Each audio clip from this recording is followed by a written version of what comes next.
Aujourd'hui, nous fêtons saint Isidore de Séville.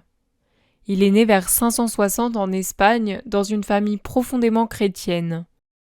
Il est le frère de plusieurs saints, dont saint Léandre de Séville, qui joue un rôle important dans son éducation.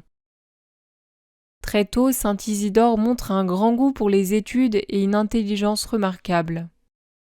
Élevé dans un milieu cultivé, il reçoit une formation solide dans les lettres, la théologie et les sciences.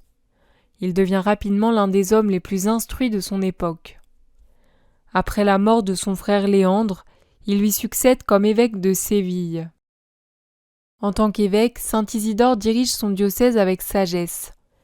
Il travaille notamment à organiser l'Église en Espagne et à renforcer la formation du clergé. Il préside plusieurs conciles importants et contribue à l'unité religieuse du royaume wisigoth, notamment après les divisions liées à l'arianisme.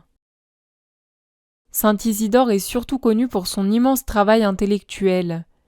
Il a écrit de nombreux ouvrages dont les célèbres étymologies, une sorte d'encyclopédie qui rassemble les connaissances de son temps.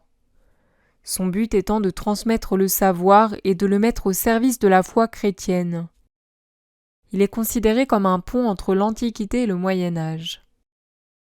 Saint Isidore meurt en 636 et il est proclamé docteur de l'Église en 1722.